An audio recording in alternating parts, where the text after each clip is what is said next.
I came home that evening with dirt under my nails and sweat dried stiff on my shirt. 14 hours on a construction site will do that to a man, even one who has been doing it for more than 20 years. The summer sun over Phoenix had been merciless, and by the time I stepped into the kitchen, my boots felt like they were made of concrete.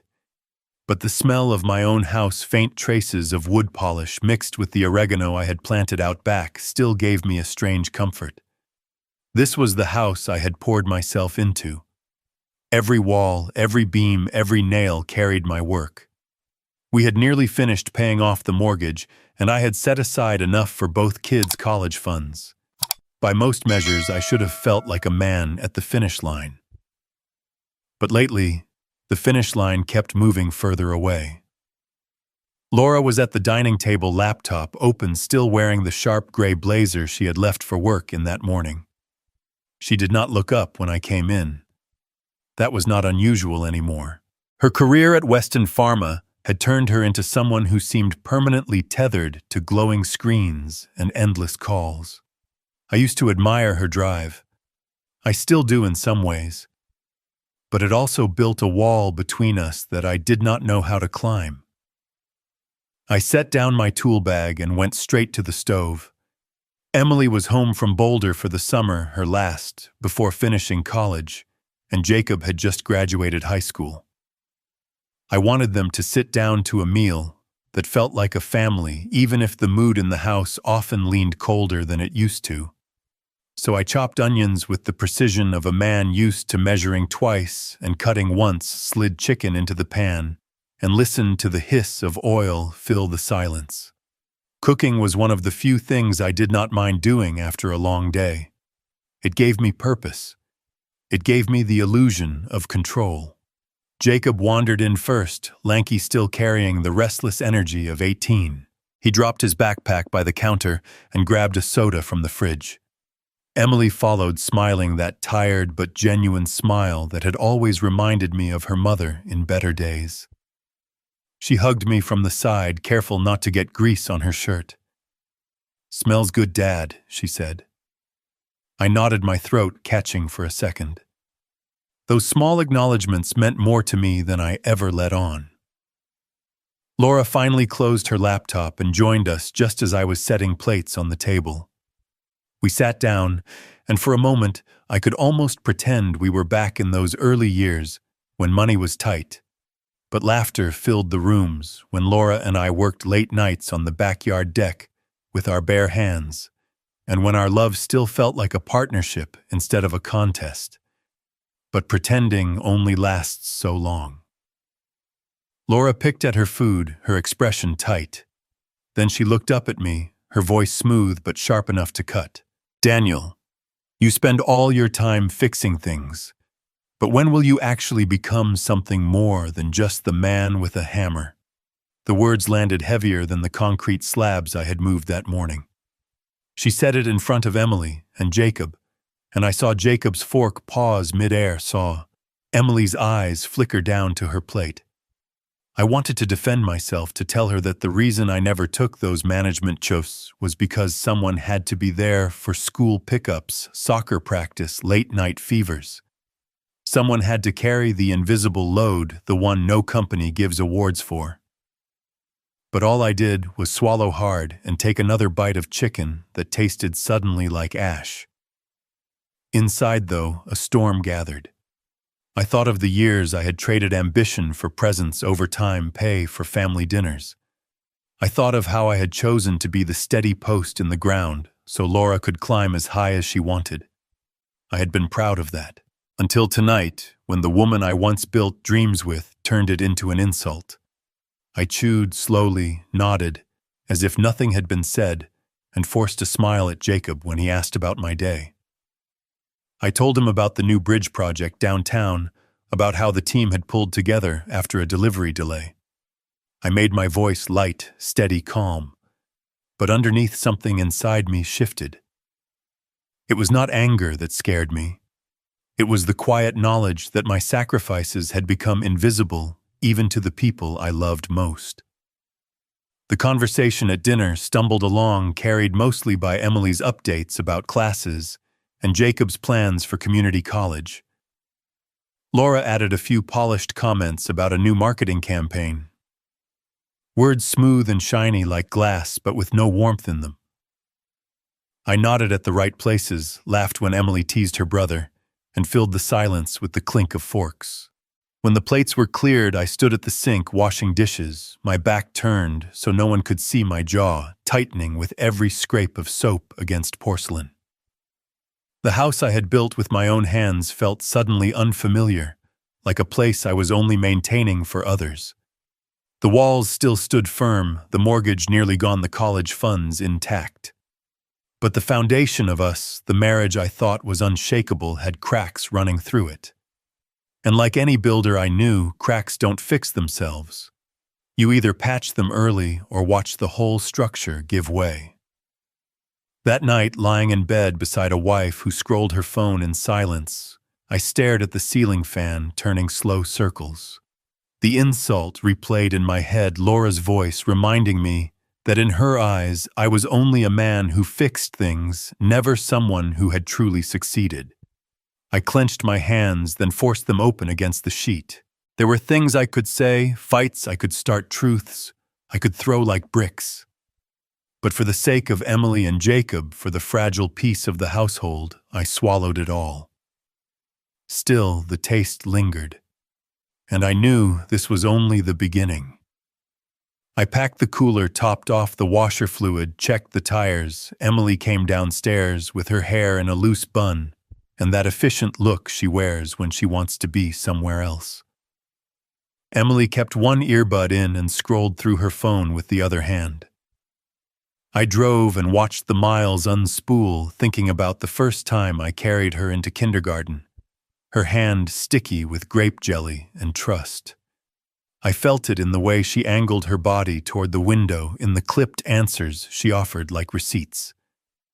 We stopped in Flagstaff for gas. I popped the hood out of habit and checked the oil. She did not look up. "Remember, the student center always marks up the snacks," I said. "Keep the cash in your front pocket, not just your phone. Lock your bike even if you are only running inside for 5 minutes. And if your roommate brings someone sketchy around, you call me, not just campus security." I told her I understood, and I did. If I could have rolled the tape back, I would have said less and listened more, but a father's worry is a living thing that does not care about timing. I tried again, softer this time, telling her to hold steady on her work-study hours so she would not have to lean on the credit card. She exhaled through her nose, thin and measured. "I can handle it, Dad. You do not have to teach me everything.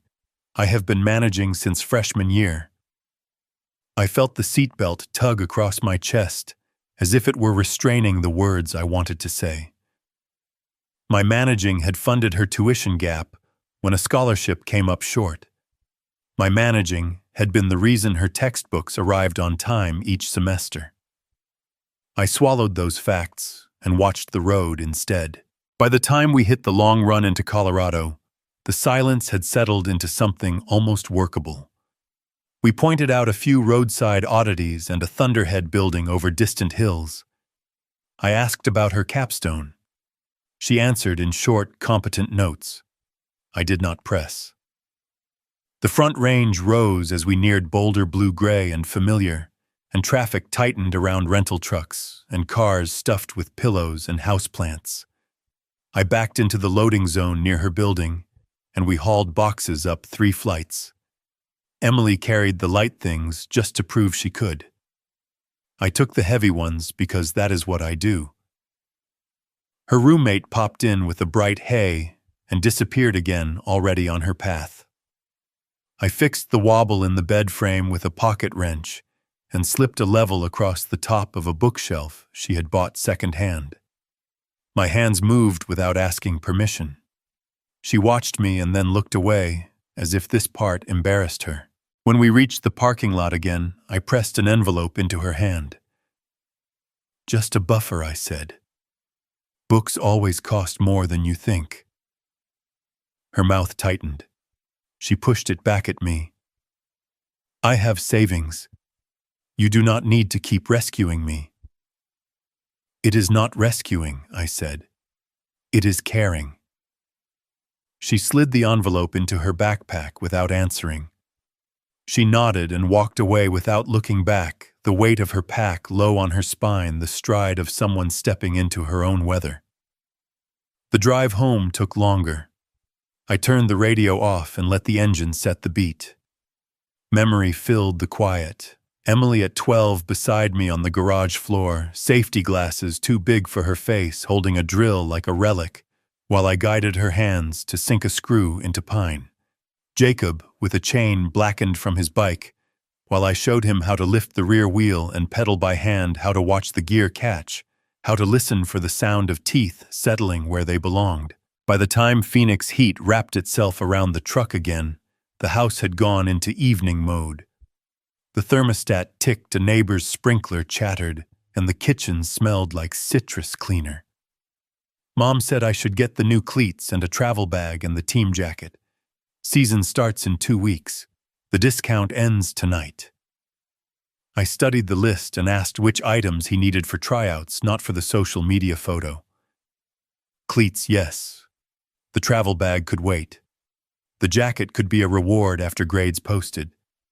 He shifted from foot to foot the way a teenager does when his ask meets a boundary. I can cover half, I said. You put in the other half from the summer job. His face fell. He said that was not fair. He said he did not want to be the one who looked broke. Her voice slid into the space I had been trying to hold. Your father is being practical, but this is an investment. Image matters. I will order it now.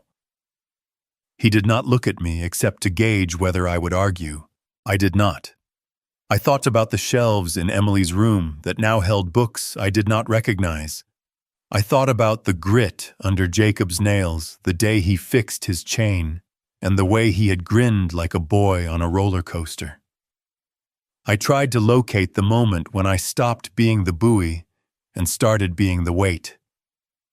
Inside, Laura's voice rose from the dining room, with that familiar half-laugh she uses when she wants to say something sharp, but dress it in charm. I was not trying to eavesdrop, but the house carries sound like a canyon carries wind. She was on speaker, her closest friend, by the rhythm of the pauses. They talked about a launch at Weston Pharma and a client dinner, and then, without a seam about me. If I had not held it together, she said he would still be a small-time guy with a truck and a toolbox. Let us be honest. I built the life. He kept the lawn mowed. The kids see that now. Emily is too smart to worship blue-collar stories. Jacob gets it too. He likes quality. He takes after me. My first thought was not anger. It was recognition, the kind that drops through you like a stone. So that was the story.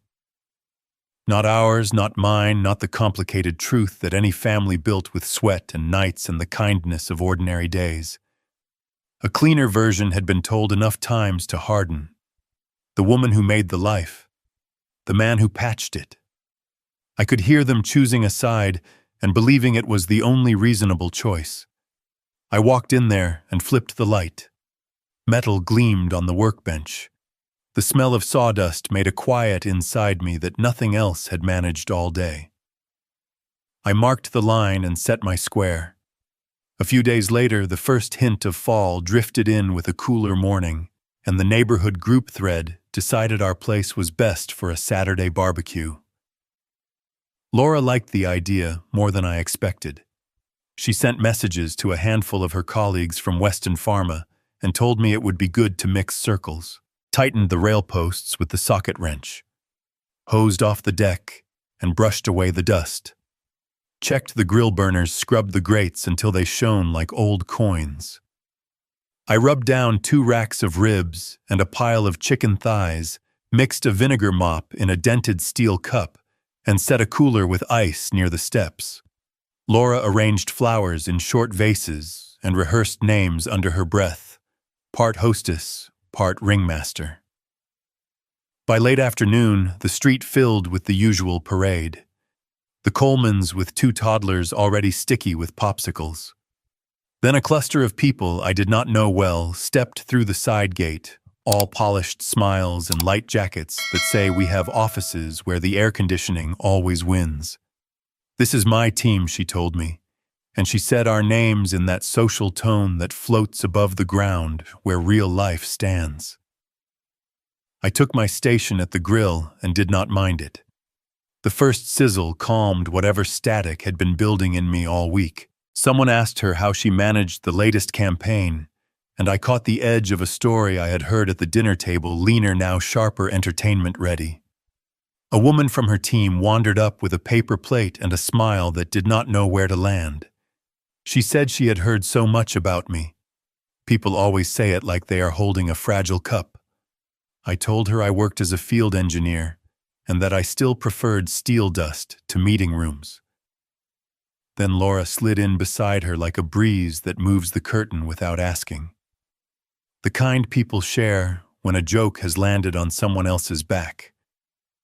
I flipped a row of thighs basted and kept the smoke between us like a polite screen. A man in a crisp polo joined me at the rail and asked what I had been building lately. I told him about a small pedestrian bridge over a desert wash on the west side. How we were setting helical piles because the soil was a trickster, how the span would carry weathered steel that would go the color of burnt sugar by spring. I told the story the way builders do, with hands and a little pride. Laura stepped close enough to hear the last line and said, "It was just a side project the company let him run to keep his spirits up." The man cleared his throat, thanked me for the ribs, and drifted toward safer territory. I felt the sting, but not the surge. The truth is that I have been practicing this restraint a long time. You plant your feet, breathe through your nose, and let heat and work be the answer. I plated ribs, passed them down the line, and listened to the deck under my boots say what mattered. Then the small mercy came, the kind that arrives without sounding a trumpet. Tom ran his palm along the rail and gave it a shake that would have scared a lazy carpenter. He said the deck was a tank. He said he had 2 brothers in framing, and neither of them would argue with these joists. People nearby looked down at their feet and then around at the boards, as if noticing that they were standing on a decision made right. Maria added that the stairs had never taken a wobble, even when the whole cul-de-sac piled on during last year's fireworks. Tom clapped me on the shoulder hard enough to move smoke, and said that around here, people respect what does not fail. He did not say it as a rallying cry. He said it like he was noting the weather. And something in my chest resettled, not healed, but reseated like a board that finds its pocket when you tap it just so. Someone asked about the finish, and I said 2 coats of oil patience between them, nothing fancy. The sun dropped behind the roofs, and the string lights Laura had hung glowed warm. The Weston people formed a cluster by the cooler, and the talk turned to travel and restaurants. The thing I built was carrying weight with quiet. Then the tap of glass on wood punctured the murmur. Laura raised a stemless wine glass near the steps and smiled a smile that belonged on a billboard. She said how good it felt to bring work family and neighborhood family together. She talked about gratitude and momentum, and the next quarter as if life could be scheduled the way you drag blocks on a calendar. People nodded. She did the bright eyes sweep to make sure all heads were turned. Then she announced that we would host Thanksgiving this year, that everyone should mark their calendars for late November, and that it would be her absolute pleasure to orchestrate a proper feast. She added that she would keep an eye on me so I did not ruin anything with my improvisation. It landed as a throwaway line, a little bow tied around an invitation, but I felt the room inside my ribs contract. But the sentence stuck where such sentences stick. It was meant for others and designed to find me. I moved a pan to the side, shut the far burner, and pressed the brush into the mop cup until it bled brown. In my peripheral vision, I saw a couple of her colleagues watching me, the way you watch a dog. Someone just whistled. I wiped the rim of the platter, set it clean, and handed it to Tom without looking up from the task. He took it and said quietly that I made it look easy when he knew none of it was. Somewhere beyond the backs of houses, a train leaned into a horn, and the sound slid over us like a long shadow. Laura moved back into the whirl of the evening perfectly in step with the version of life she was staging. I stood over the grill with my tongs resting across the lid and watched a last ribbon of smoke write something private in the air before it disappeared. Laura sat at the dining table with her laptop and a pad of sticky notes and said we were hosting a proper Thanksgiving. Her parents, first Richard and Helen, flying in from Santa Barbara if the weather played nice.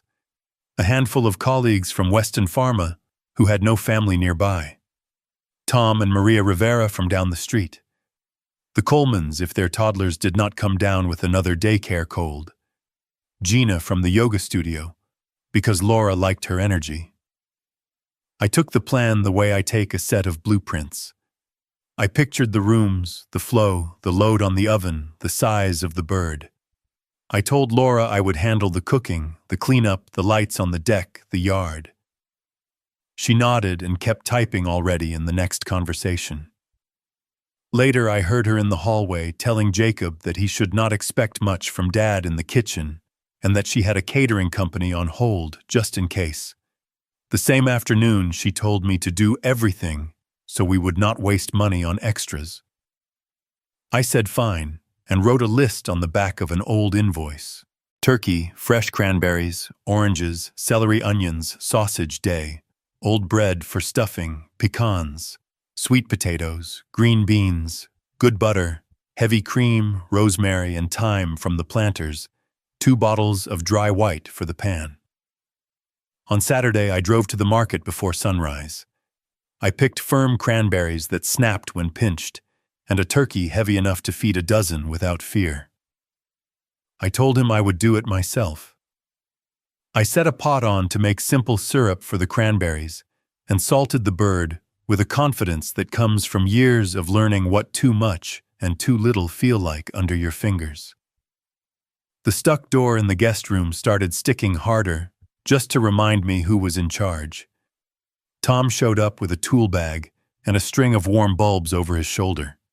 He said he had ladders in his truck and that we could run lights from the pergola to the big elm and back. Then we pulled the hinge pins on the guest room door, shaved a sliver off the edge, sanded, and set it back on the frame while the wood was still warm.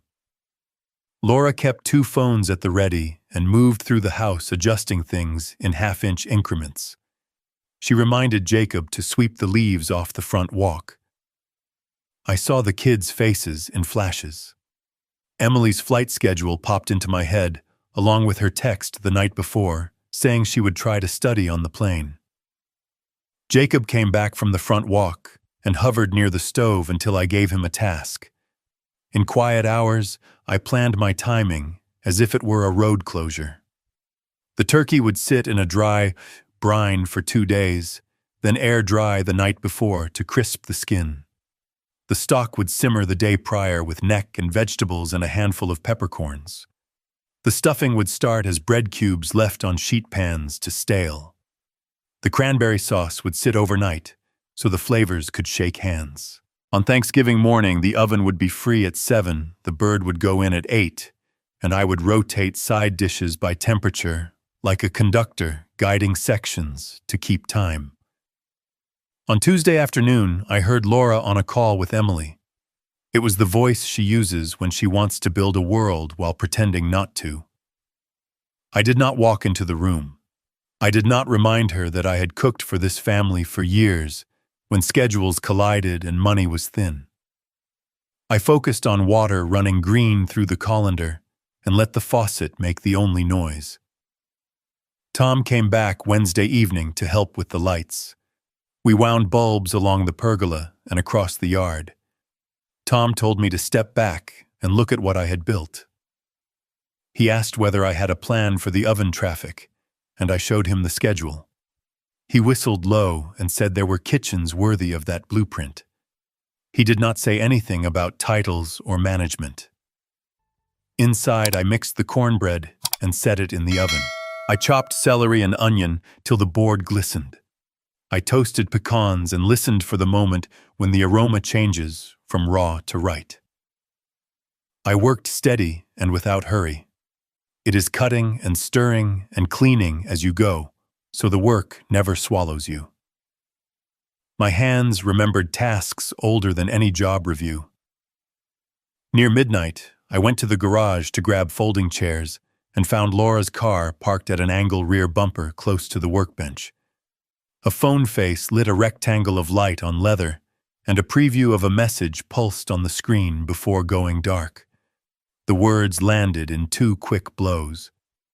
"We will have the full service ready to roll if he drops the ball. It will be useful to show what I have been saying." Then the glow died, and the garage returned to itself, concrete cold and smelling of oil and wood. I stood there with a chair in each hand and felt doubt push up from the floor into my legs. Was I about to walk into a test designed for me to fail? Was the meal a stage for a point someone else needed to make? The thought pressed against my ribs, asking to be taken in and nursed. I set the chairs down and took a breath that went all the way to my heels. The bird was resting in the fridge under a crust of salt and lemon zest. The stock had cleared, fat lifted and stored for roasting vegetables.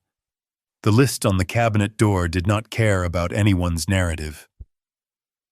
Work is its own argument when you let it speak. I carried the chairs inside and leaned them against the hallway wall. I checked the oven racks and moved one down a notch to give the turkey room to breathe.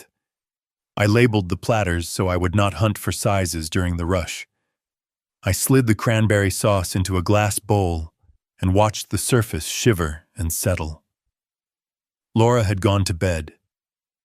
Jacob's door was cracked with a line of blue light from his phone. I turned off the kitchen lamps one by one until the room became a shape made by moon and appliances.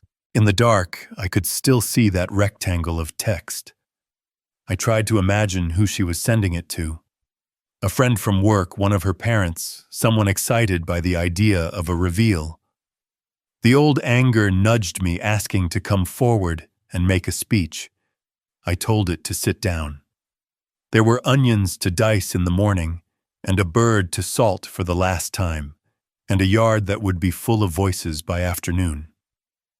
Whatever story she wanted to tell could wait its turn. I had my own to build, and it would not need a microphone. I set the alarm on my phone for an hour I only use for pause, and sunrise pause, another trade word that means commitment when the schedule is tight and there is no room to fail. I washed my hands and stood at the sink until the water went from hot to polite. Then I dried the knife I love best and slid it into its slot. I left the schedule taped inside the cabinet like a quiet oar against the current. Upstairs, the house made a small settling sound as the air cooled. The last thing I did before turning in was open the fridge and look at the bird one more time. The skin looked dry and promising. I closed the door and let the seal take its little breath. I pulled the bird from the fridge and felt the chill in my fingers. I ground pepper into the salt crust, slid rosemary under the skin, and rubbed butter over every place it would take. The oven door opened with a soft groan, and the heat kissed my face as I set the pan on the lower rack. I moved through the kitchen without hurry washing as I went laying out platters like a map of the day. Jacob carried chairs to the deck and came back for napkins. I had him taste the cranberry sauce, and his eyebrows lifted, even though he tried to hide it. He said it was not bad. I called that a win and sent him for ice. She asked if I was sure about the oven temperature. I said I had it. She said she had a number for a caterer ready if it all went sideways. She said it lightly. It did not land lightly. I basted the bird at the 2-hour mark and watched fat glaze the skin. I rolled silverware and cloth napkins and slid them into a drawer so no one would see me doing the ordinary work that keeps a day from falling apart. The house smelled like butter and onion and rosemary. It smelled like memory. Richard and Helen arrived first, their cab pulling to the curb with a squeal of brakes. I hung their coats and led them to the couch and set tea in front of them without asking.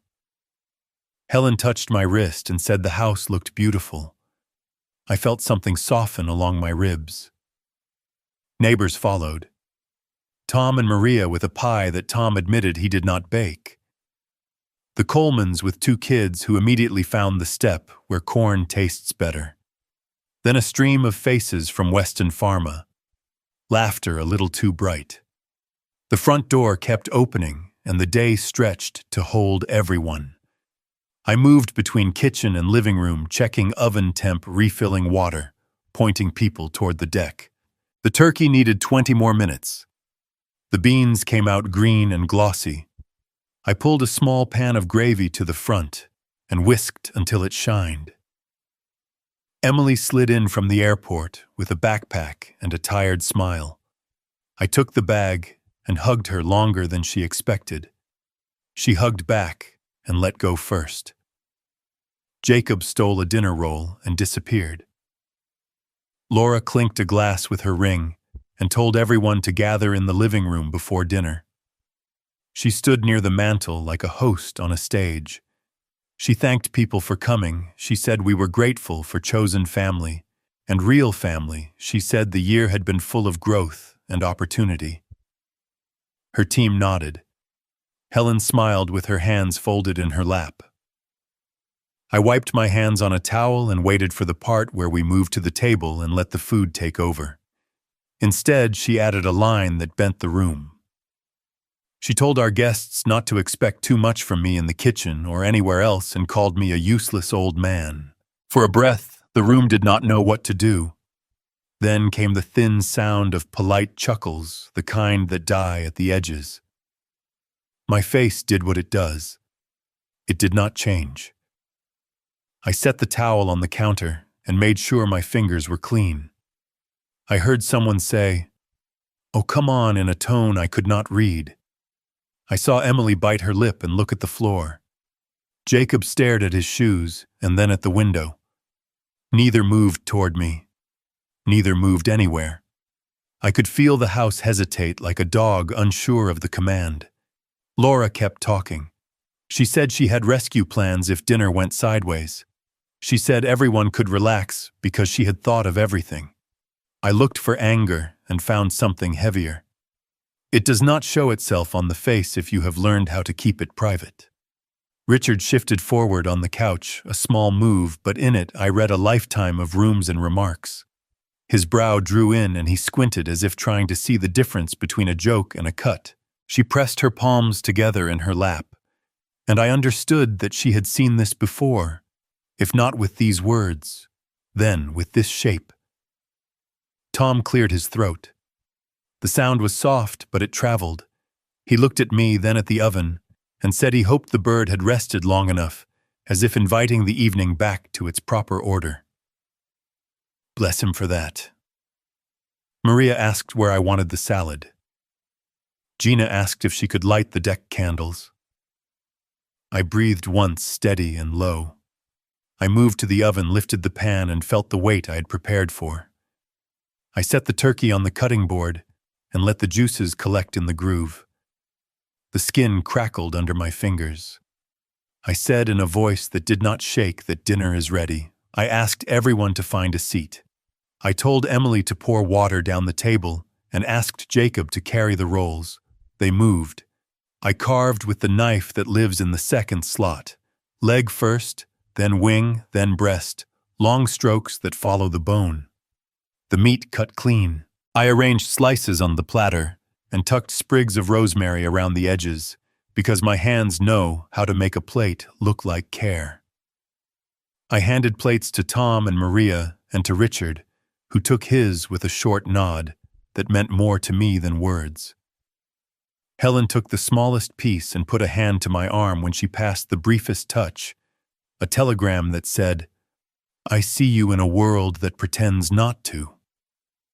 Around us the murmur returned, patched but not whole. Weston voices took up the safe topics of flights and hotel points. Neighbors compared schools and football scores. Laura glided between chairs with a bottle of wine and poured generously. She did not look at me as she set the bottle down. I kept carving. I kept moving the way you do when a beam has bent, and the only thing left is to shift weight slowly and not bring the whole structure down. I heard Jacob tell a teammate that the jacket had shipped. I heard Emily ask Helen about Santa Barbara winters and whether they stayed mild. Richard asked Tom about the deck. Tom said it had not budged under a crowd. There was a pause after that, and then the scrape of a fork. When everyone had a plate, I wiped the board and set the knife down. I poured gravy for Helen because her hand shook a little. I topped off water, tucked a chair in, picked up a napkin that had drifted to the floor. The jobs that have no titles.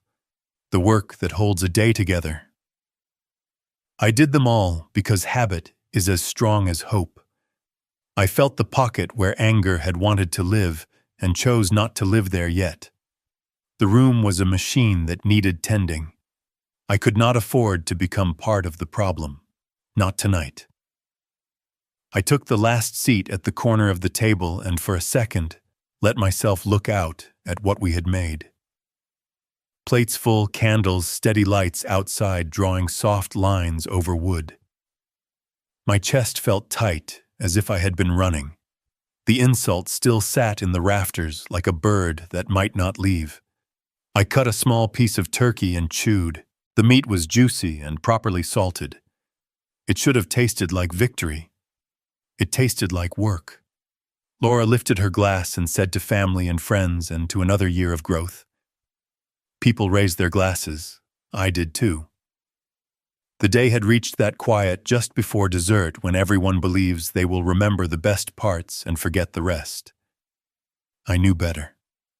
Memory keeps what it wants. I folded my napkin, set it by my plate, and watched the candle flame steady itself after a draft from the hallway. The murmur covered us again, but it could not cover everything. I reached for the gravy boat and asked Maria if she wanted more.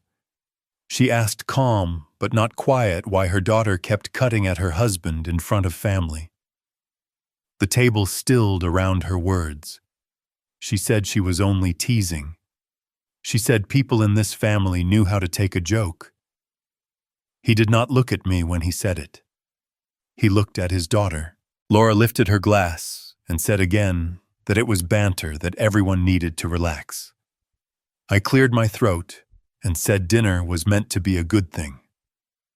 I thanked everyone for coming. I told Helen I was grateful for the oranges and told Richard I hoped the turkey met his standards.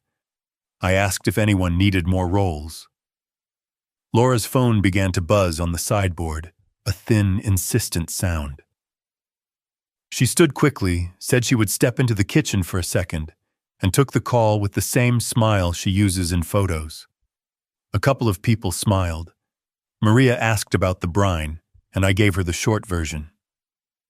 From the kitchen, I could hear Laura's voice, bright and quick, the performance tone she uses when she is selling a plan. I topped Tom's glass, and he said quietly that I did not have to let the river take me. I did not answer.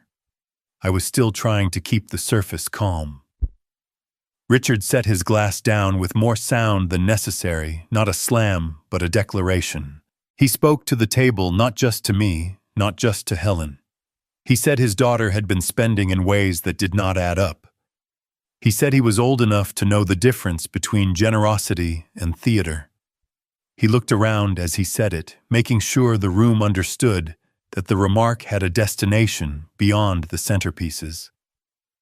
One of the Weston men cleared his throat and then thought better of it. Emily looked at her napkin, then up at me, then down again. Jacob stopped mid-chew. Richard went on, measured, careful, the way a builder taps a wall and listens. He said there had been charges that surprised him, flights that did not match stories, a deposit to a company he did not recognize for events that never reached a calendar. He said he and Helen were on fixed incomes now, and they did not need explanations for every purchase their grown daughter made, but they did want to know if there was a plan larger than dinner behind the performance tonight. I felt every face tilt as one toward the kitchen doorway. Maria glanced at me, not to ask anything, not to give me a task, but to let me know someone in the room still believed a man could stand up without breaking the plates. I could have stepped in to block the blow.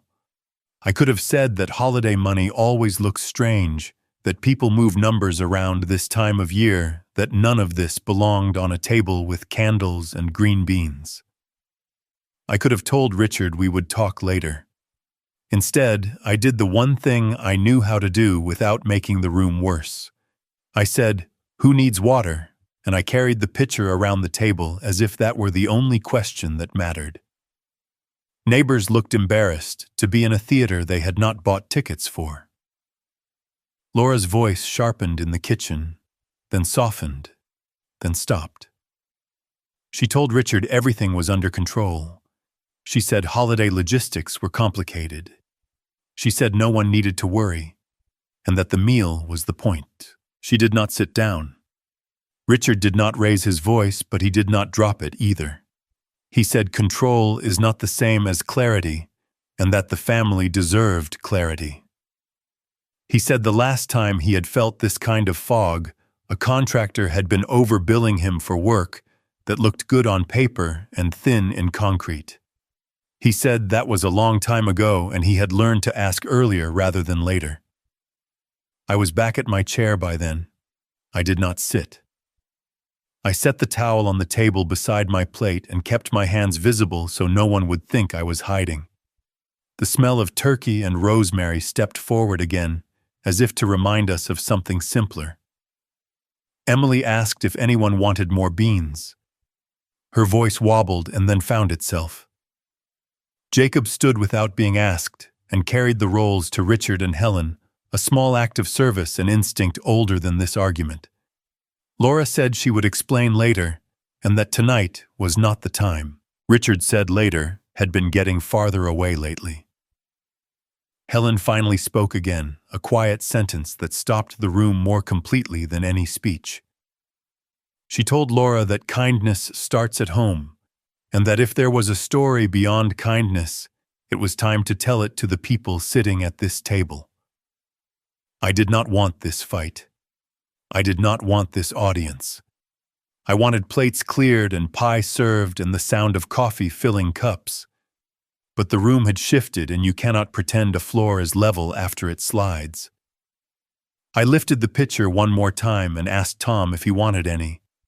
He said he was good, then met my eyes with that same nod he had offered earlier. The nod said, "We can carry weight." The nod said, "Do not vanish." Richard drew a breath and lifted his voice just enough to reach the edges. He said he did not understand the new credit lines, the catered events that did not happen. The sudden upgrades, the donations made in Laura's name from accounts that did not look like hers. He said he did not mind success. He minded secrecy. He minded theater. He minded a story that kept getting told at the expense of the man who had made the house safe for all of us to sit in. The doorway held its shape around Laura, as if it were trying to keep her between rooms forever. I heard my own voice before I decided to speak. I said we can pass dessert, and then we can talk. The words sounded steady. They felt like a beam slid onto posts by hands that knew the weight. Maria reached for the pie with a grateful little nod. Helen kept her eyes on her daughter. Richard folded his hands and waited. Outside, a train cried once in the distance, a long line of sound running through the night and across our table, and then everything went quiet again, except for the whisper of the knife moving through crust. Laura's phone lit from black to bright. The font on the lock screen was large enough for anyone within a few feet to read, and Helen spoke without thinking, her voice as gentle as a hand on a shoulder. Brian Miller wrote, "Don't forget to bring the money." He wired you last week. Can't wait tonight. I felt my chair under me, and yet I was somehow already standing. I moved toward the phone because my legs decided before my mind did. The screen still showed the message, white letters on a blur of wallpaper. Her eyes went to mine and held for a second apology without a single extra thing attached. Laura stepped back in from the kitchen with a brightness ready on her face, and then she saw where everyone was looking. She crossed the space in quick steps and reached for the phone. My fingers were inches from it when hers got there first. She scooped it up, cradled it against her chest, and said it was a work thing, a misunderstanding, a vendor who never remembers to separate business from party talk. No one answered. Laura started to add more words, but the screen pulsed again against her palm, and another notification pushed across the glass. Same hotel right after the party. I will cover the Uber if you cannot. No one breathed. My mind tried to frame it in something charitable, a sales event, a bad client, a team celebration that had gotten sloppy. The words refused that frame. Same hotel did not sound like a vendor problem. Money wired last week did not sound like a petty expense. Jacob did not look at the phone. He looked at me, eyes wide and scared and trying not to be 12. They arranged themselves into concern without commitment. Laura tucked the phone under her blazer and said it again, that this was being taken out of context, that people were reading into things. She said the words quickly, but each one came out heavy. She did not meet my eyes. She watched the room, monitoring, making adjustments that could not be made. Richard set his napkin down with care and leaned forward the way a man leans when he wants to talk to the truth and not the performance. He asked Laura who Brian Miller was. He asked whether Brian Miller was a vendor or a client or a friend. He asked why Brian Miller was wiring money to his daughter and expecting an envelope to show up at a party and a hotel thereafter. Laura said everyone was jumping. She said, not tonight. She said people needed to respect boundaries. Helen kept her gaze steady and did not blink. She asked in that same teacher calm how long these work misunderstandings had been happening, and whether the hotels had a loyalty program that could put a date on the first one. I was still standing. I could feel the steady weight of the house through the soles of my shoes, the way a structure gives itself back to you if you have built it right. I wanted to sit and could not. I wanted to move and held still because movement felt like agreeing to a role I did not choose. Jacob swallowed hard and did not let his eyes leave my face. Laura drew in a breath and tried a different tone, the one she uses with executives when a slide has landed badly. She said this was about a donation, a fund, an urgent request with timing that made everything look worse than it was. She said the hotel message was a joke. She said Brian was engaged and that I knew that. I did not know that. The sentence snapped off before it got to me. The phone buzzed again on a delay, as if it had traveled across the longest possible tower. The notification hid behind her hand, but the preview line betrayed enough to make the table lean another inch. Running behind lobby bar, first same room as last time. The words did not shout. They did not need to. Richard looked at me now, not to assign, not to ask, but to stand with. He said my name with nothing wrapped around it. Helen put a hand on his sleeve like a woman steadying a man who has stood up fast. Gina closed her eyes and then opened them. One of the Weston men reached for his glass and missed his fingers closing on air first, then stem. The glass did not fall. I heard my own voice in my head say, "Let this be a mistake," and then another voice colder say, "Mistakes do not ask for the same hotel again." The two voices sat in me like neighbors who share a fence and never speak. Laura's face had the look of someone calculating a move, She said this was crossing a line. She said she would not be interrogated in her own home. She said the way the messages read was not the way the night would read if people would just trust her.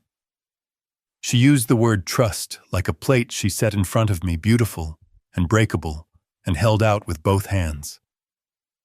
Emily got to her feet and then sat back down. Her chair legs scraped and the sound hurt. Jacob whispered "Mom," and the syllable sounded young. He swallowed again and then looked at the floor. The room kept its breath shallow.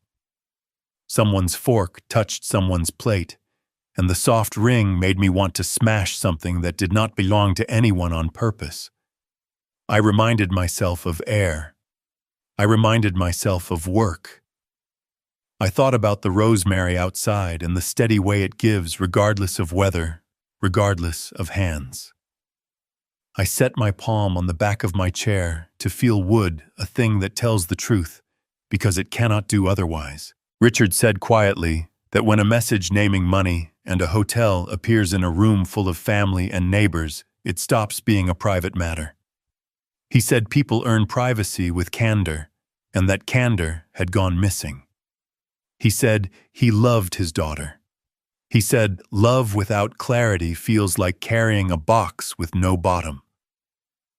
Laura flinched, a small wince that looked genuine, then closed it off behind her mouth.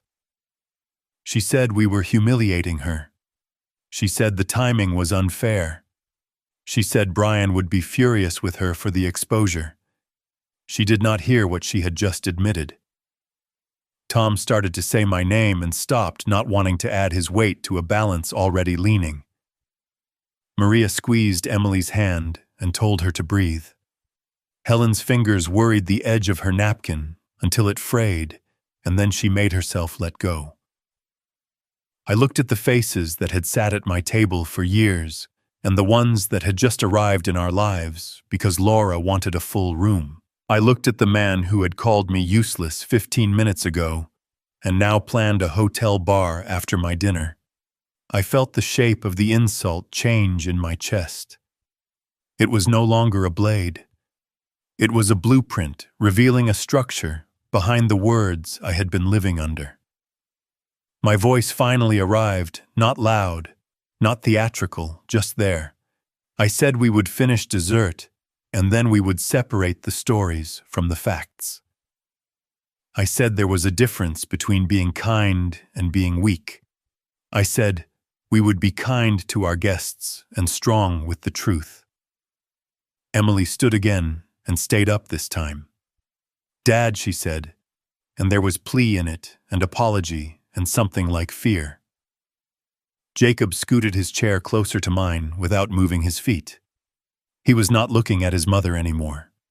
He was looking at me. I picked up the pie server and set a slice on Richard's plate, then on Helen's. Laura stood near the doorway, with her phone in her grip and her face set. The room held itself like a breath waiting to be released. I set the server down and asked the only questions that mattered, which money and which hotel. Laura said it was complicated. She said work had layers and people outside of it never see the whole picture. Richard leaned in and told her there would be no layers tonight. He asked her to explain now. Tom cleared his throat, not loud. He said 2 weeks earlier he had been in downtown Denver for a client install, and he had seen Laura on a corner near a hotel bar, that she was with a man who did not look like a coworker and did not act like a friend. He said he took a second look because he could not square the picture with the person he thought he knew. He said he decided not to tell me then. Laura's face went still. Then she moved her jaw and said we were inventing a scandal to ruin a holiday. She said the message was about a transfer tied to a corporate event. She said the hotel was a venue. She said Tom had probably mixed her up with someone else. I told her I would ask again and only once. Which money and which hotel? Say the names, say the dates, say the reason. She looked at her parents and then at Emily and Jacob. She said we were making her look like a fool in front of neighbors and colleagues. Helen lifted her head, then eyes bright and wet but steady, and said the room would rather hear a difficult truth than an easy dodge. She asked Laura to be brave. I could feel the wood of the table through my fingertips. Laura exhaled one long ribbon of air and said it had started in January. She said she met Brian at the early year sales summit. She said she knew how it sounded, but that did not change how it felt. She said they kept it quiet because she did not want to blow up the kids' lives. She said they used his card sometimes, and sometimes hers. Her eyes drifted to mine and then away. She said some of the money had come from the household account, and a few transfers I made when she asked for help with Emily's books or Jacob's team fees. I counted my breaths. 1, 2, 3. Emily's hand rose to her mouth and stopped there. Jacob's shoulders folded. Laura was still talking. She said she had put in the work in this marriage while I coasted. She said I could have moved into management if I had wanted to. I had chosen to stay small. She said someone had to live in the world the way it really is, not the way a man with a tool belt thinks it should be. She said she would not apologize for wanting something that felt like forward. Richard's hand hit the table, not a blow, but a stop. He told her to be quiet. He did not ask. He told her. He said she had mistaken a wound for a compass. He said that spending another person's wages on a secret is not forward, it is theft dressed as possibility. Helen made a sound that was not quite a sob, more like a cut taking air. She clasped her hands so tightly her knuckles paled, then she let go. Emily said, "Dad," and then Emily said, "I am sorry." The second part. A whisper that seemed to start in her bones. She said she had believed things about me because they were easier to believe than the idea that her mother would lie. She said she had corrected friends who called me solid because she had wanted to be seen as modern. Tears slid fast and clean, and she did not bother to swipe them. She said I did not deserve the way she had spoken to me in the truck or at the table. Jacob could not look at anyone. He said he had bragged about the gear his mother bought and felt good when people praised the jacket. He said he did not ask who paid for it because he did not want the answer. He said he felt sick. His hands shook and he hid them under the table. I said the accounts would be separated starting tomorrow. I said the cards would be cut. I said I would speak to an attorney first thing Monday. I said we would keep the house quiet tonight for the sake of guests, and tomorrow the work would begin. I said there would be no more secrets, only statements. I said the law would do the sorting from here. Laura laughed once and said I was being dramatic. She said families handle things without dragging strangers into them. She said I would regret this. I told her I had spent years regretting the wrong things. I told her the time for private deals had passed. I told her we would protect the kids, we would not protect a lie. Helen gave me a look I will carry until I cannot carry anything. The neighbors looked at their plates. Laura reached for the spin again, because that was the only tool she knew. She said Brian had offered to front a donation for a work fund and asked her to reimburse him in cash because the fund was temporary. She said the hotel was a place to meet with vendors off-site. The phone buzzed again.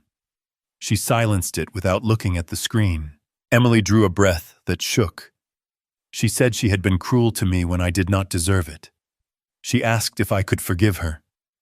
I told her there would be time to say yes or no to that. I told her for tonight, all she had to do was eat pie and breathe.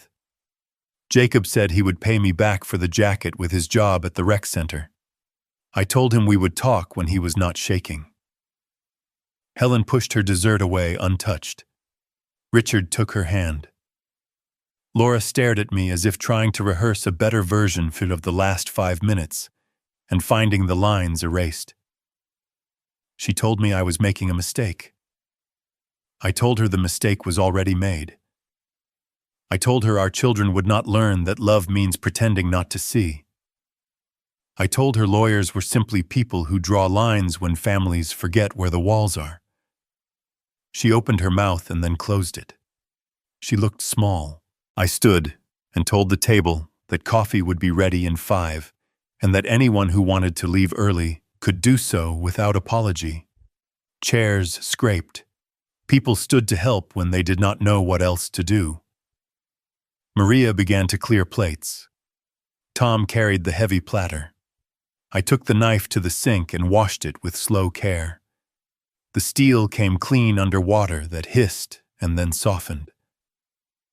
Behind me, the room murmured again. I dried the knife and set it in its slot. Then I picked up the phone I had left on the counter and pulled up the contact for a lawyer I knew from a bridge contract years ago. I did not call. Not yet. I set the phone face down and felt the counter cool under my palm. From the dining room, Richard asked if anyone wanted more cream in their coffee.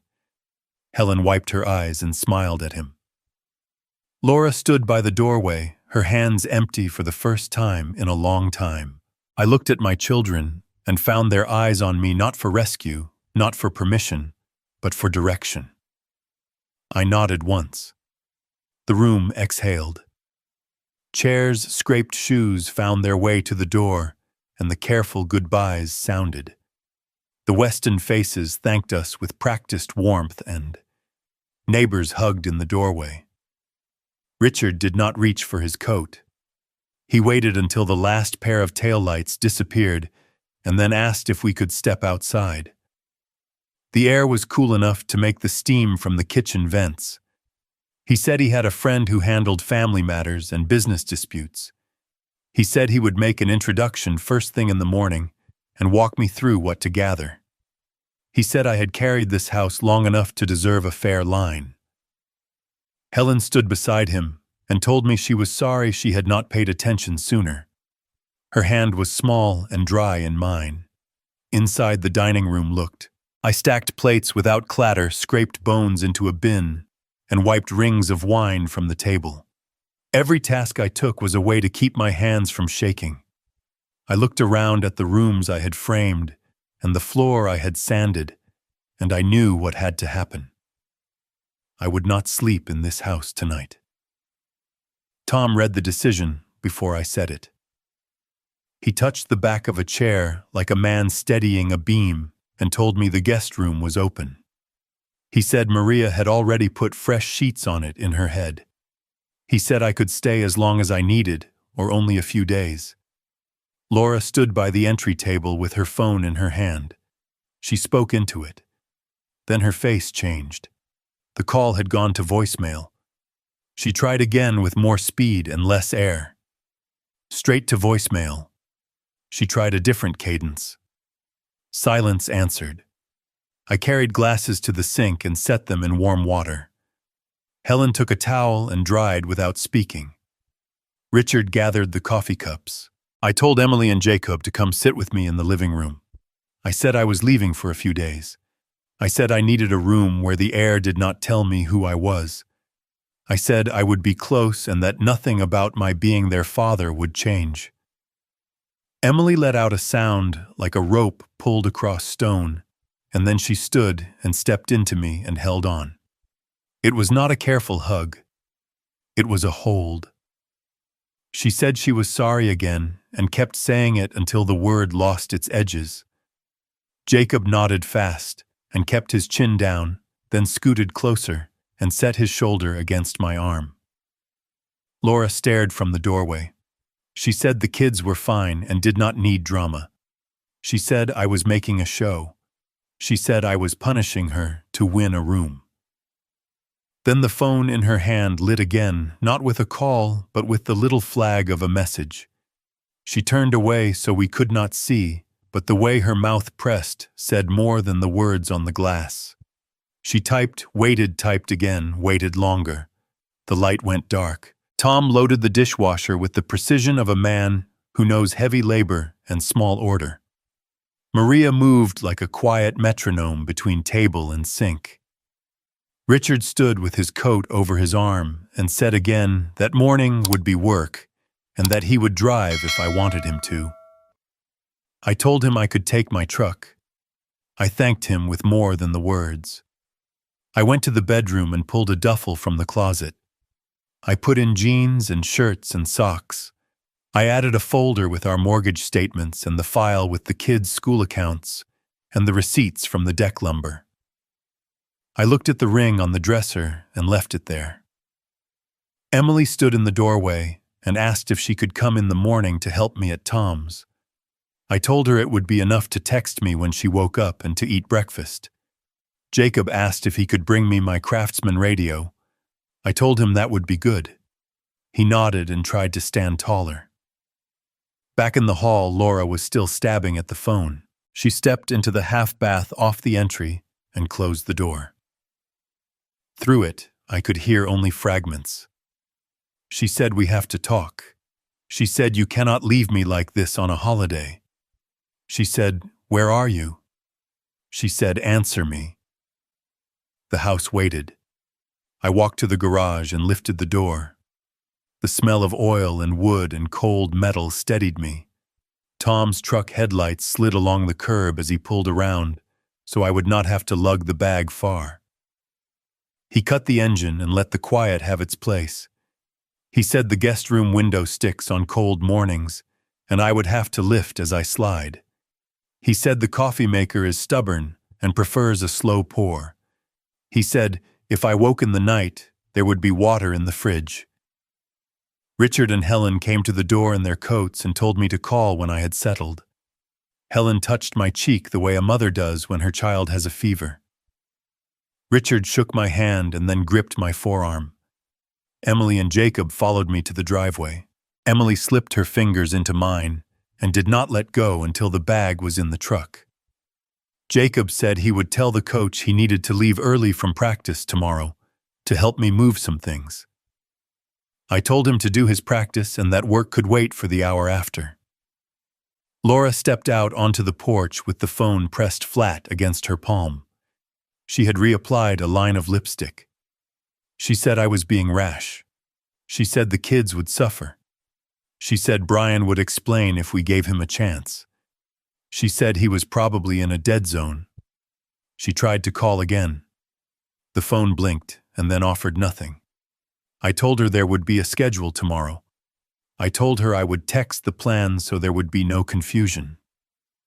I told her the attorney would be part of every step so no one could claim surprise. I told her Emily and Jacob would be the only reason we spoke until this had shape. She called me cruel. I told her I was finished being polite with lies. I got in the truck. Emily put her hand flat against the window for a second and then stepped back. Jacob lifted 2 fingers in a salute we used to trade at the end of bike repair days. Tom waited until I had buckled and then pulled us out smooth. I watched the house until the turn took it away. At Tom's place, Maria met us at the door with a light left on at the end of the hall. The guest room smelled like clean cotton and a little lemon. I set the duffel on the chair and sat on the edge of the bed without taking off my boots. My phone vibrated once. A message from Richard with a name and a time and an address.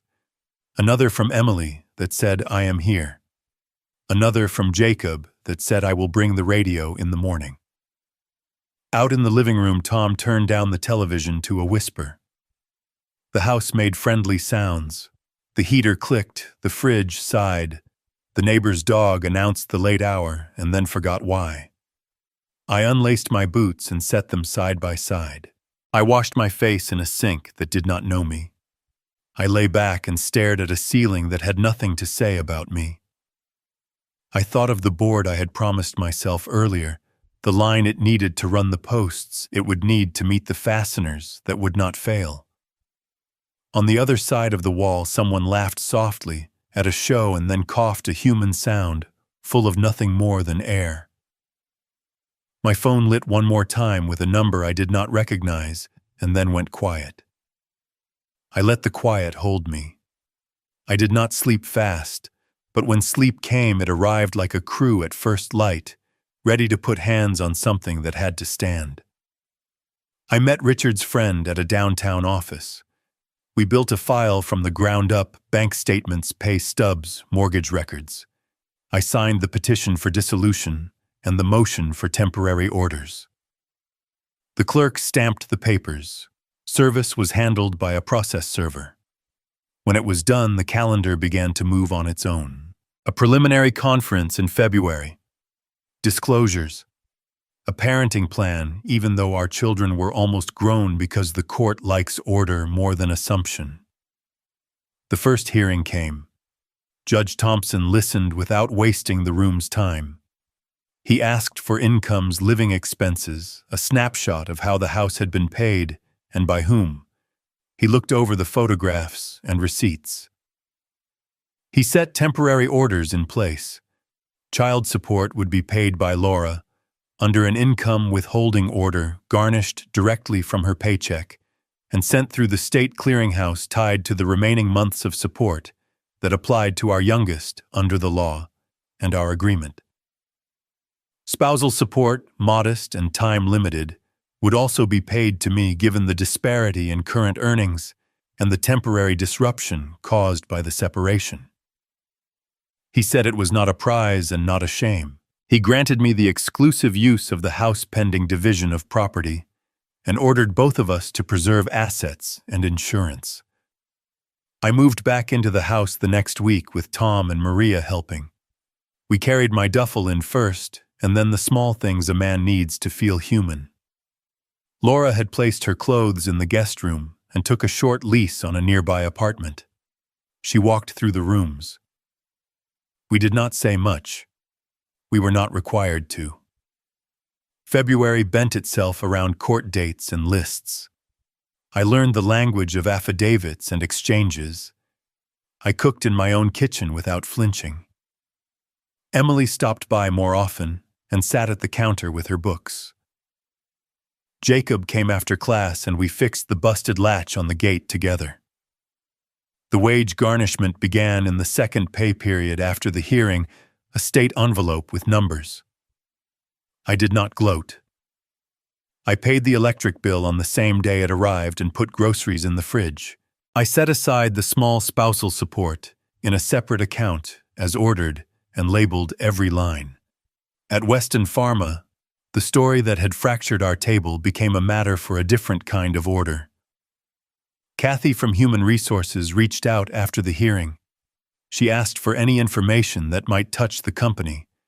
I sent what the attorney said to send. In February, Kathy interviewed people. By March, she had a report with terms like fraternization policy and conflict of interest. The finding was clear enough to make everyone speak softly in hallways. Laura was reassigned to a lower role, and the annual bonus was removed from her year. When the news trickled through her circle, the air changed tone. Invitations were phrased as floating ideas that never turned into a date on a phone. Lunches were suddenly double booked. Laura asked me once in a flat voice if I had been pleased by any of this. I told her I had no room left for pleasure that grew from pain. She did not answer. She did not. In March, she requested a short, unpaid leave to manage her side of the case and to help her parents through a health scare. The leave was granted. Her calendar went empty for days at a time. Richard drove her to one appointment and came back quiet. Helen sat at my table after and said that even a sharp child sometimes needs to sit in stillness to find the right corner again. I poured tea and did not pretend to know which corner existed for which of us. The temporary orders sat on the fridge under a magnet Emily had made in grade school. Law holding place in a kitchen. Life moving around it. I followed the rules. I did not speak to Laura except about logistics. I sent one text each week with a schedule for the house, the truck, and the dog. She replied with one-line answers. We were careful. On Sundays, I walked the perimeter of the yard and noted small repairs. I tightened the screws on the gate. I oiled the hinges on the shed. I swept the deck. Tom came by with 2 coffees. Maria left a bag of tamales at the door. Emily called from Boulder. She said she was meeting with a counselor on campus and that it helped. She said she was coming home for spring break and wanted to cook something herself. She said she had stopped making jokes about things she did not understand. Jacob sent a photo of his first paycheck from the rec center. He started setting aside money for gas and texted me every time he did not spend it. The house began to feel like a place again. I slept through more nights than I did not. I woke before sunrise and sat with coffee and a pad of paper. There were hard days. The mediator asked us to list grievances in neutral language, and I ran out of words. Laura sent 3 late-night messages in 1 week asking if we could fix this ourselves. I forwarded them to counsel and slept a little worse. The child support deductions hit her paycheck with the regularity of a clock, and I could hear the awkward beat when she looked at me. By the end of March, the investigation at her company was closed, and the demotion was official. Friends she had collected at conferences and dinners drifted away. The couple who used to ask us to join them in Scottsdale for quick weekends stopped asking. The woman who once held her elbow and called her brilliant in crowded rooms now quoted policy. Laura requested a few more unpaid days to manage paperwork and called her mother more often. Helen told me quietly that Laura had started going on long walks after dinner. I said I hoped the sky was kind to her on those nights. When April came, the temporary orders were still pinned to the fridge, and the schedule still lived in my head. The bridge the judge had named felt solid. I measured a board for a small repair and cut it clean. The phone buzzed once with a note from Richard about the next court date, then again with a message from Emily about a class she loved, then again with a picture from Jacob of a net he had fixed at the wreck. The house held those sounds. I took a breath and let it out slowly. Word moved through circles I did not belong to. Brian thinned his presence. He stopped replying to messages, stopped appearing on the invitations that used to stack like a deck of cards on Laura's calendar. Someone told someone who told Tom that Brian had framed it as a boundary to protect a promising career. At Weston Pharma, the hum around Laura shifted. Happy hours became fewer and landed without her name. A spring off-site trimmed its list, and she learned about it after it happened. 2 colleagues who once touched her elbow when they crossed a lobby now kept their hands in their pockets. People moved to other topics when she approached. She still went to meetings and still did the work. Parents at Jacob's old high school passed me with polite nods that stopped short of conversation.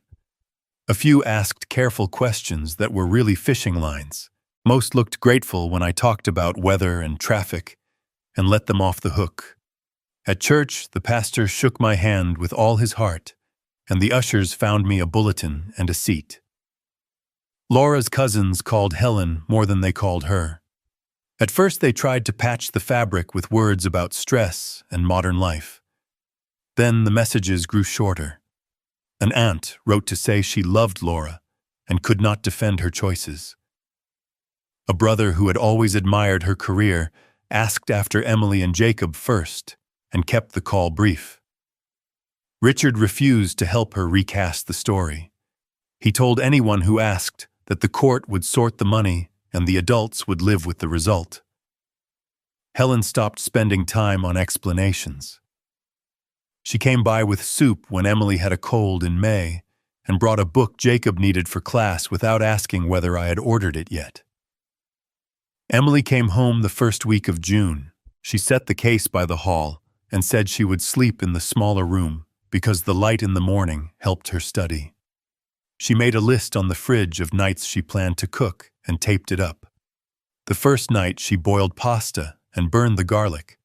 She studied at the counter and asked me to quiz her on an exam outline while I sanded a cabinet door. She began to say what she felt without angling it. When she snapped, she apologized, and her apology sounded like a person who had met herself.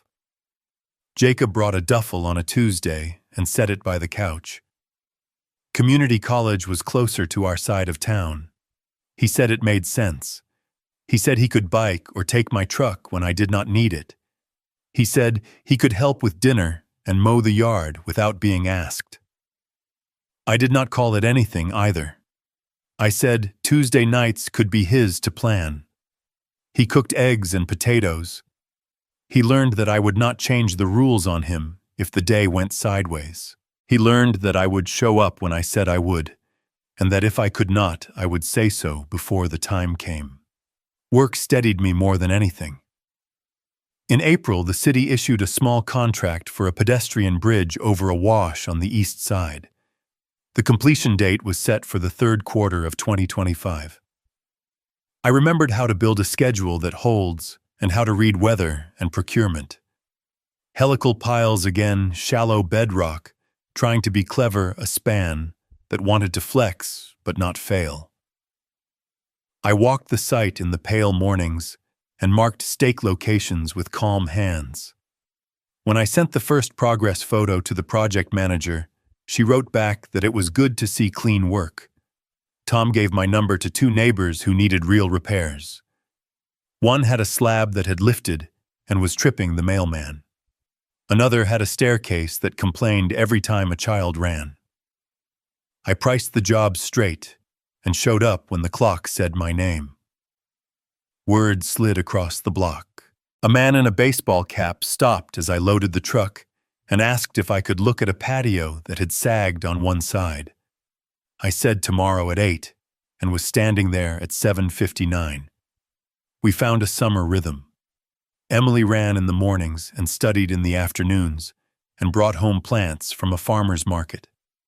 Jacob took morning classes and afternoon shifts at the rec and called me when his schedule changed. We ate at the table and on the deck, and sometimes in the truck parked at the overlook. When we argued, it sounded like people who intend to see each other again. By July, the bridge had taken shape. The piles sat plumb, and the string line sang when I plucked it. The steel arrived, and I ran my palm along the edge to feel the mill scale. I took Emily by the site on a Saturday. Jacob nodded like he understood without needing to say why. Laura knocked on the front door the following Thursday afternoon. It was the first time in months she had come without texting first. The sun stood on her shoulders and made the lines at her eyes look deeper from the porch. She asked if we could talk alone. I stepped onto the deck and closed the door behind me. She said we could keep the lawyers out of some parts if we were willing to be adults. She said we could divide the house in a way that worked for everyone if we did it privately, and she promised to be fair. She said we could agree to numbers that would let us both move on and spare the children a courtroom. She said the judges were unpredictable and the process would be long and expensive. I listened because listening is free. I watched her face and saw how tired lived there now. She was careful with her words. She was careful with her posture. She was careful with her goes. I told her any offers should be sent to counsel and that I would review them with mine. I told her I would not negotiate on the deck we built together while a court order hung on our fridge. I told her boundaries were how we kept from breaking things we did not know how to fix. I told her the children did not need us to be friendly. They needed us to be clear. She called me rigid. She said we were smart enough to do this on our own. She said lawyers prey on families. I said we had already tried doing it ourselves, and we were standing on the wreckage. I said I would not trade the little calm we had earned for a handshake outside the record. She asked again. I gave her the same answer. She stood there a long time without talking. I did not fill the silence. When she finally nodded, It was small, a motion a camera might miss. She said she would have her attorney send a proposal. She said she hoped I would not make this harder than it had to be. I said I would keep everything inside the process, and that if she wanted to see the kids, she could text them and make a plan. She looked past me into the house, and I could tell she was trying to measure the distance between what she had and what she had wanted. Then she stepped back, turned, and walked to her car. That evening, Emily chopped tomatoes for tacos, and Jacob grated cheese and told me about a classmate who had failed a test and then learned how to study. We ate on the deck under the lights. Tom called to ask if I could look at a porch post that had sunk at the corner, and I said I could be there at 8. Maria sent a photo of a sunrise from their trip to see her mother. I rinsed plates and stacked them to dry and thought about how a season can turn without fanfare. The neighborhood dogs barked and then forgot why. Somewhere down the block, a child laughed at nothing important. The bridge drawings lay on the table by the door, edges curled from use. I flattened them with my palm and felt that old steady heat a man gets when work fits his hands. The night came in soft and clean and sat with us for a while. When it rose, I could still feel the line I had drawn on the deck that afternoon. We sat in Department J under lights that did not blink, and Judge Thompson read through the findings with the same even tone he had used in February. Marital property would be divided under Colorado law retirement accounts, equalized vehicles assigned. The house would be sold unless I completed a buyout at the appraised value by a date certain. A neutral appraiser had already walked every room and measured every corner. Parenting time was reduced to a schedule we barely needed because our children were grown enough to choose, but the court put holidays into a calendar anyway. Child support and the modest temporary spousal support shifted into automatic wage withholding, effective the first payday in August. When the hearing ended, the gavel sounded. I walked out with the order file tucked under my arm and stood on the courthouse steps. I took out my own phone and called the realtor we had interviewed in July. We listed the house the next week. Showings ran like a series of small goodbyes. I swept the deck before every appointment. Cheery buyers asked about the neighborhood and where the morning light fell in winter. A young couple lingered on the steps. When the offer came in at a number that matched the appraisal with $10,000. For the deck, I did not smile and I did not argue. We signed and the countdown began. Early September, I moved into a small place a few blocks from Washington Park, a one-story house. The floors were battered in the right way. The trees along the street threw shade across the sidewalk in the afternoon. I chose it because I could walk to the park before work, and because the living room took morning light. Jacob carried his bag into the smaller bedroom and said this would be easier for class. He lined his notebooks on the desk like a man setting out tools. The first night he cooked eggs while I built a shelf in the hall closet. He asked me to test him on sociology terms, and I did, and when he aced the quiz 2 days later, he sent me a photo of the grade. Emily drove down from Boulder that first weekend and dropped her duffel by the couch and tried to hide how much the new place eased her. We walked the loop at the park with coffee and paper cups and watched geese argue with the water. At the corner where the path bends toward the boathouse, she slipped her arm into mine. We talked about nothing and then about everything. I signed up for a community woodworking class. Tuesday evenings, I learned to cut dovetails with a patience that used to live only at job sites. Saturdays, I drove to the trailheads above Golden and followed switchbacks until my legs remembered that they could carry me uphill when my head resisted. Rocks told the truth underfoot. Pine held the line against the heat. I would come home dusty and light. Helen brought a pie to christen the little kitchen. She set it on the counter and walked through the rooms without saying what she was looking for. She touched the frame of the porch door. Richard came later with a toolbox he called a gift.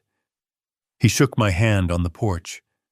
We sat on the steps and watched a jogger float by and talked about irrigation and aging and the way early mornings cure small meannesses better than talk. He did not offer advice. He offered presence. At work, the city bridge moved from plans to steel. By mid-September, the deck panels were in. I checked bolts and wrote notes and sent photos to the project manager. Tom kept my phone busy with neighbors who needed practical help. I replaced a joist at a bungalow that had forgotten how to be square and set a door for a woman whose husband had never come home from a fishing trip 3 years ago. I charged what the job cost, and not $1 more. My confidence came back in the modest way good tools find a grip in your hand after you have set them down for too long. Laura complied with the orders because the orders left little room for improvisation. The wage withholding hit on schedule and the state envelope arrived. Her lawyer sent proposals and mine answered with red lines, and the dance moved forward. Friends who had drifted away did not drift back. A few sent kind texts about fresh starts and then remembered other obligations. She tried once more to ask me to meet outside counsel, and I repeated what I had said on the deck in July, that boundaries were the only kind of kindness we had left to offer each other. She did not argue. She thanked me for answering and ended the call.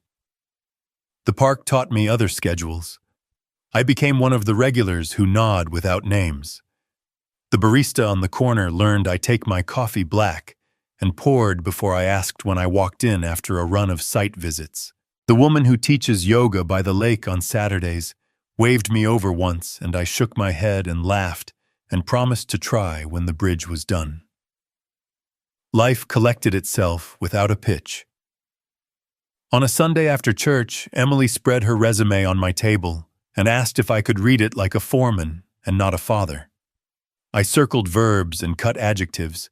She thanked me and said she could accept a hard edit if it was honest. Jacob asked for help measuring a simple frame for a photography class. We ate Helen's second pie and pretended Richard had not taken the first piece on his way out the door. We let ordinary moments rescue us. The decree arrived by mail with embossed words. It said we were divorced, and that certain accounts were hers and others were mine, and that the house proceeds would disperse through the title company, and that each of us was to avoid burdening the other with debt we did not create. It said the support would continue as ordered unless a later order replaced it. It said our children were adults in the eyes of the law, and that our obligation to them now was respect and assistance where appropriate. I set the decree in the drawer with the warranties and the instructions for the stove. Paper belongs with paper. Life belonged in the rooms. I finished the little bench from class and set it by the front door. Its joints were not perfect. They held. That was the point. I took a hike above Golden and stood on a ridge where the wind came hard and clean and felt no need to brace.